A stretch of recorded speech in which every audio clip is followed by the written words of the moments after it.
Welcome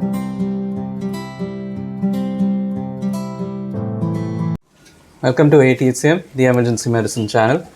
Yes. The case, sir. This is a case of a 59-year-old male who presents with 2 weeks history of fevers. History of presenting illness, 2 weeks prior to current ER visit. He developed fevers associated with chills and rigors, daily fever spikes, intermittent, palliates with antipyretic use. Following this, he was taken to a local hospital where he was evaluated and he was treated as a suspected UTI. Patient was treated and returned home. It was based on OP, outpatient treatment only, and resumed his work. Following this, his fevers, however, came back. Again, there were intermittent episodes, this time associated with chills and rigors and fatigue. No evening rise of temperature was noted. No night sweats. No abdominal symptoms, diarrhea. No bleeding symptoms. No altered mental status or increased somnolence. No cough, sputum, or dyspnea.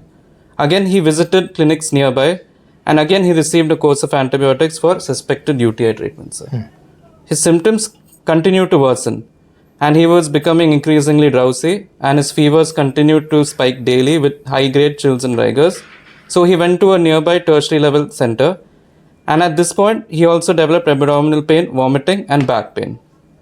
At this tertiary care center, he was evaluated further with an abdominal sonography, and it showed multiple hypoechoic lesions in the liver. Other coincidental findings include free floating echoes in the bladder, and at this point he was started on broad spectrum antibiotics, piperacillin, tazobactam, and metronidazole. During his inpatient stay in this hospital, he developed recurrent hypoglycemic events and coagulopathy. So approximately 3 units of fresh frozen plasma were given.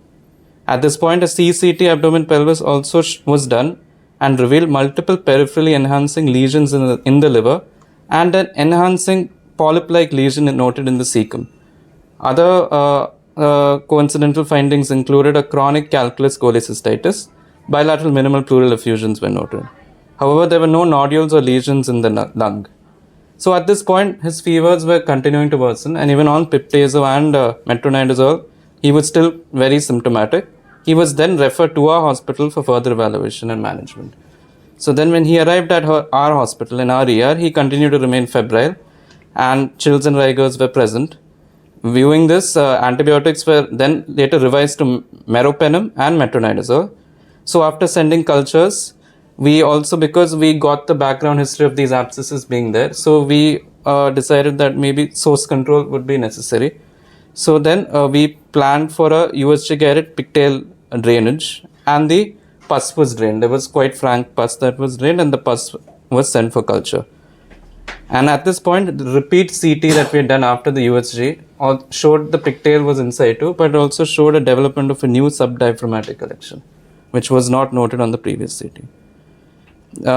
And at present, he is also planned for colonoscopy and biopsy of the cecal mass. Mm-hmm. So this is the history of presenting illness. Moving on to his past medical history. He is a known... What do you think about clinical history? So already you know that there are multiple abscesses. What are the reasons for multiple abscesses like this? First, in like TB can cause multiple liver abscesses. Okay. Amoebic liver abscess. Okay. Then any like gram-negative infections like Klebsiella, hypervirulent Klebsiella syndrome, E. coli. Okay. Melidiosis is also... and if suppose there is a septic embolization of an infective endocarditis, also can present with splenic abscesses more, but... Okay. Liver, it is not very common. Malignancies? Malignancies. Sometimes malignancy itself can present as abscesses. Okay. Yes, sir. And there was like a parentinal mass also on this. So it is characteristic for TB, IC junction. And Crohn's ileitis can also present like this, but not with these many abscesses. Abscesses are not very common outside the intestine in Crohn's and the other one. Yes, sir. And if there was some lung involvement was there, we would also have to be considering granulomatous inflammation in the lung, like GPA, granulomatous with polyangiitis can also present. And any granulomatous infection can present with multiple abscesses. Okay. Sarcoidosis? Sarcoidosis, yes, sir. How many sarcoidosis also will not produce abscess? It produces granuloma. Yes, granuloma, sir. Okay. And actually, in this patient, the social history will become relevant, which I will be saying now. So, His social history, he actually hails from Thrissur, rural living conditions. So there is no contaminated food or water exposures, no sick contacts, no high risk sexual history. His occupation is an electrician, and his immune status, he is relatively immunosuppressed in view of the HbA1c being 9.4. So the sugars aren't in control, Okay. sir. Vaccination status, he is immunized completely. He is not on any immunomodulators or any biologic treatments. A recent hospital stay noted, IV antibiotics were received within the last 90 days. Non-transplant patient. No recent travel within the last 30 days. But travel history to Assam was noted a year back. Okay. Hobbies, he is known gardening. He has a hobby of gardening. Okay. And he also has a hobby of farming in rice fields. And he also rears hens at his home. Oh. So these were some, and he has no exposure to cattle and livestock, but he is known to consume non-pasteurized milk, cow's milk, which is non-pasteurized. Is that relevant in this patient? Like non-pasteurized milk for brucellosis is positive, but The presentation is not like Not this like- normally. yes, sir. TB, non-pasteurized milk is one of the common problem in olden days for TB. Nowadays it is not that very common. And there is no raw meat consumption like that. There is no such history. No alcoholic use, no nicotine use, no illicit drug use. Why raw meat important here? Raw meat is like any helminthic infections. Cysticercosis or other parasites. Yes, sir. Okay. And no known allergies, sir, for him. So a summary at the level of history, sir, 59-year-old male with a background of uncontrolled type 2 DM and hypertension with significant exposure to soil, presents with 2 weeks history of fevers. Okay. So how will you proceed in this patient? What is in your mind when you are starting antibiotic like this? Should we stop antibiotic and re-evaluate this patient, or should we continue the antibiotic? And what is a normal procedure in a PUO? This is a case of PUO. Yes, sir, 2 weeks. Okay, but we got some clue that there are some infiltrates in the liver and stomach. That's all we have. Okay, so normally a physician, as a normal physician, how should you proceed? So in this case, because considering the exposures and the background, so we may have certain infections that it is most likely an infectious etiology of the FUO. Okay.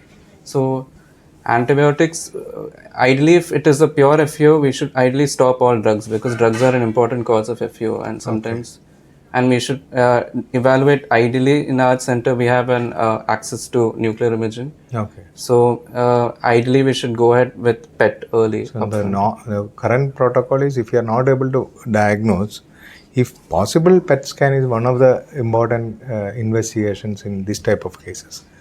But antibiotics, should we stop or continue? So if it is an undetermined FUO, it depends on the clinical severity. If the patient is hypertensive and if there is a sepsis syndrome, you will have to stop. If a patient is in severe sepsis, then you will have to continue the antibiotics. But if the patient is stable, only fever is there, then it is always better to, I am not talking about this patient. It is always better to stop the antibiotic at least for 48 hours. Then try to see whether any growth is there in your culture. Then you can restart, very well restart after that. So this is and then moving on to the examination findings. Vital signs: heart rate was 96 on arrival here, BP 110/70, saturation 98% in air. We also got moving on to the examination, general examination. He appears his stated age and wasn't in any acute respiratory distress. Moving on to the examination of the head, ear and nose and throat. Pallor was noted, icterus noted, no cervical lymphadenopathy, JVP not elevated, and there was no neck stiffness. Cardiovascular examination, regular rhythm, S1, S2 normal intensity, no murmurs or gallops heard. Peripheral pulses were well felt. Moving on to pulmonary examination, he was able to speak in full sentences, no increased All pulses you examined in this patient? So, dorsal. Is it important, as a medicine PG, is it important to examine all pulses in this type of cases? Large what is his age? vasculitis. What is the age? His age, sir, 59-year-old male, sir. So is it important to examine all the pulses in a patient who is having pyrexia of unknown origin? Yes, sir, because unequal pulses. That is very important. Patients can have arthritis, large vessel arthritis, or can produce fever of unknown origin. So you are supposed to examine the pulse completely. Okay. Yes, sir. Then the abdomen was distended, and lungs there was no crackles or. Okay. Abdomen was distended, liver was palpable, sir, liver span of 15 centimeters, spleen not palpable, no tenderness, peritoneal signs were negative.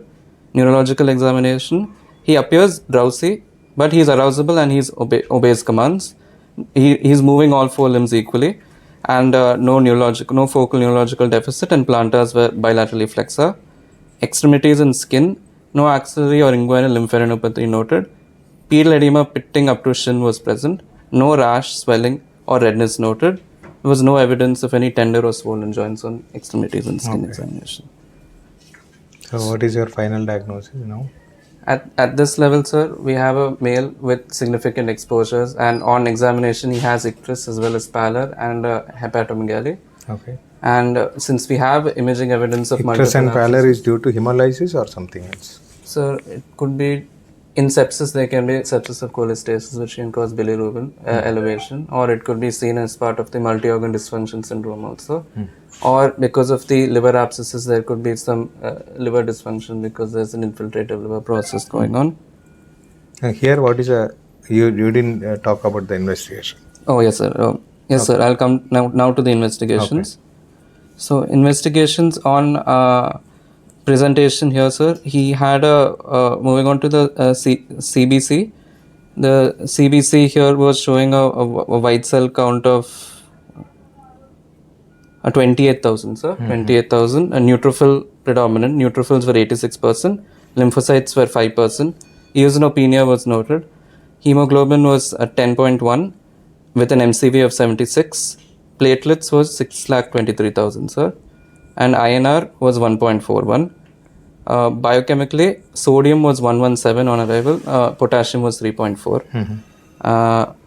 Then other relevant tests, urine routine wasn't showing any infection. Pre-op serology was non-reactive. And inflammatory markers, CRP was 102 and procalcitonin was 0.6. Okay.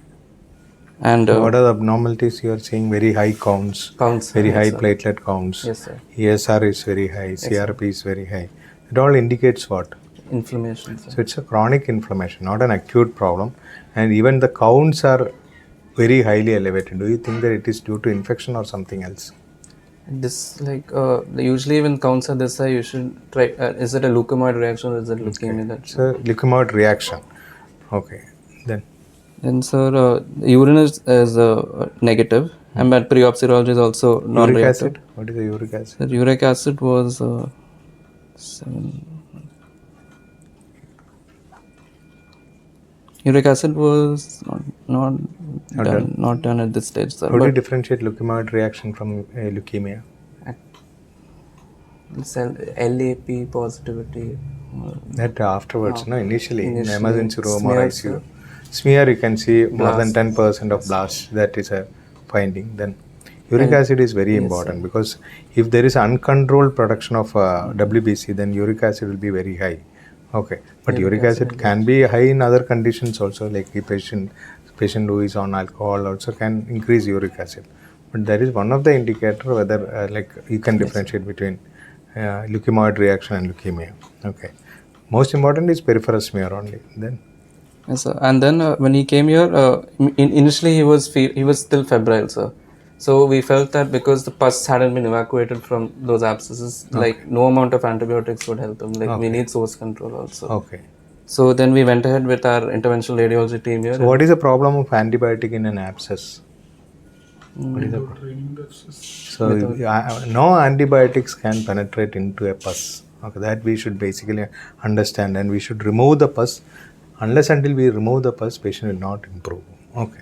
Yes, sir. So we drained him, and then we put 2 pigtail catheters inside. Okay. And then the pus was sent for the studies. Initially, we had the suspicion of an amoebic liver abscess. Okay. So from the pus itself, we sent entamoeba histolytica PCR. Okay. And that was negative as of yesterday. PCR came back negative. The problem in this patient was he had received quite a significant course of antibiotics. So cultures were sterile, sir, mainly. Okay. So till now, we had told the microbiology department to look for melioidosis because we have a high suspicion. Okay. Considering he's from an endemic area, Thrissur was quite common, and significant exposures like the soil, the gardening, and the farming, and all that, sir. So basically, if you're suspecting melioidosis, the cultures have to be kept for a long Okay. time. Till now, 5 days culture is sterile only, sir. Okay. So another way is we can go culture independent and look for a PCR test, which looks for TTSS1 gene, melioid, but they haven't sent that test yet, Okay. sir. So only clinical suspicion is there. That's all. Okay. Yes, sir. So you have removed the pus and you're still continuing the antibiotic, thinking that it may be Probably. possible melioidosis. Okay. Suppose it is so you're anyway giving antibiotic. If it is melioidosis, how do you treat it?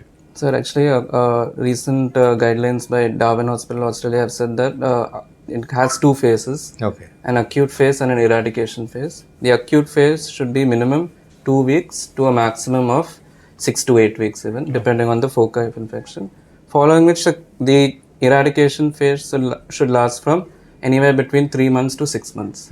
So again, depending on if we have a simple pneumonia, which is the most common way melioid will present, you can treat using 2 weeks of IV antibiotics followed by 3 months of oral antibiotics. Okay. But if it is a complicated infection, like if it is an osteomyelitis or a CNS involvement, then you will have to use 4 weeks of IV antibiotics followed by 6 months of Okay. oral treatment. What are the common antibiotics you can use in melioidosis? Melioidosis actually is What intrinsically is the organism which can produce melioidosis? Burkholderia pseudomallus, non-fermenting gram-negative bacilli. So that antibiotic is intrinsically resistant to penicillins and first and second generation cephalosporins. Okay. So the drugs of choice would be ceftazidime, plain ceftazidime, Okay. meropenem, and cotrimoxazole. Okay. Cotrimoxazole should be used in the eradication phase, ideally. But if there are some contraindications to use cotrimoxazole, augmentin can also be used. Okay. This is the drugs that we use for melioidosis, sir. And long-term prevention or long-term treatment after initial antibiotic? What all things you can continue?